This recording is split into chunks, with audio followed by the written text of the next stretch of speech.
ജുമുഅ നിസ്കാരം സാധാരണ ളുഹർ നിസ്കാരം പോലെയല്ല. ജുമുഅ നിസ്കാരം 2 റക്അത്തെ അല്ലാഹു വെച്ചിട്ടുള്ളൂ. അതേ സമയത്ത് അതിന് പകരമെന്നോണം 2 ഖുതുബ അല്ലാഹു നിശ്ചയിച്ചിട്ടുണ്ട്.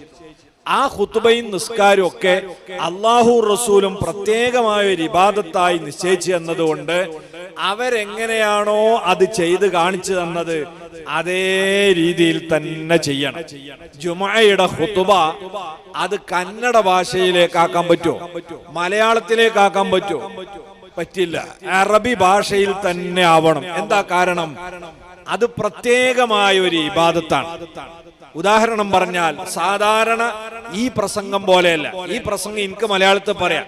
സ്വാഗതം പറഞ്ഞ സഖാഫി ഉസ്താദ് ഇവിടെ നിങ്ങളെ കന്നഡയിലാണ് സ്വാഗതം പറഞ്ഞത്. ഇനി ഇംഗ്ലീഷിൽ സംസാരിക്കുന്നതിനൊന്നുമില്ല, അത് സാധാ പ്രസംഗം. പക്ഷെ ജുമുഅ ഖുതുബ അങ്ങനെ ഒരു സാധാ പ്രഭാഷണമല്ല. അതിന് ഒരുപാട് നിബന്ധന ശറഅ് വെച്ചിട്ടുണ്ട്. ഉദാഹരണം, അത് വെള്ളിയാഴ്ച തന്നെ ആവണം. ഒന്ന്, ഇപ്പൊക്കെ അവധി ദിവസമൊക്കെ ഞായറാഴ്ചയല്ലേ. അപ്പൊ ആൾക്കാരെ കൂടുതൽ കിട്ടി നല്ലൊരു ഉപദേശക്കോൽക്ക് കൊടുക്കാൻ നല്ലത് ഒഴിവ് ദിവസമാട്ടെ എന്ന് കരുതി ഒരു മഹല്ലിൽ ആൾക്കാരൊക്കെ വാട ജുമുഅ ഞായറാഴ്ച ആക്കിയാൽ സ്വയ്യാവോ? ഇല്ല, അത് വെള്ളിയാഴ്ച തന്നെ ആവണം. എന്നാലോ രാവിലെ വൈകുന്നേരമൊക്കെ ആണെങ്കിൽ ചൂട് കുറച്ച് കുറവുണ്ടാവും. അങ്ങനെ ആക്കാൻ പറ്റുമോ?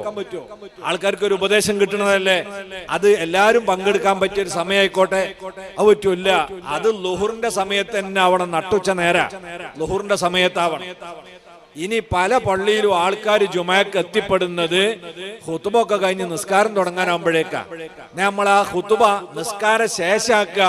ആൾക്കാർക്ക് സംഗതി മനസ്സിലാകില്ലേ വേണ്ടത്? അങ്ങനെ പറ്റുമോ? ഇല്ല, അത് നിസ്കാരത്തിന്റെ ശേഷം തന്നെ പാടുള്ളൂ. മാത്രമല്ല മുത്തനബി സല്ലല്ലാഹു അലൈഹി വസല്ലം പറഞ്ഞത് കാണാം, വിവരമുള്ള ഖതീബ് 2 റക്അത്ത് നിസ്കാരത്തെക്കാൾ ചുരുക്കി നിർവഹിക്കാൻ ശ്രമിക്കുന്ന ആളാണ് ഖുതുബ.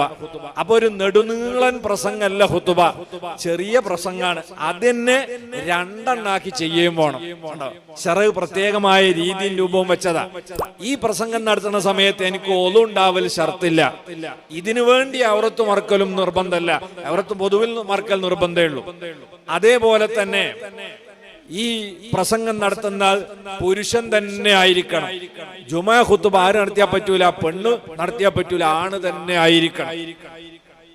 വലിയ അശുദ്ധി ഉണ്ടായാൽ നിർബന്ധമായും കുളിച്ചിരിക്കണം. ഇതൊന്നും സാധാ പ്രഭാഷണത്തിന് നിബന്ധനയല്ല.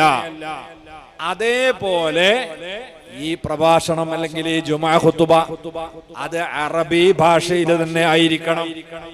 അവിടെയാണ് മതം പ്രത്യേകമായ ഒരു രൂപവും രീതിയും നിശ്ചയിച്ച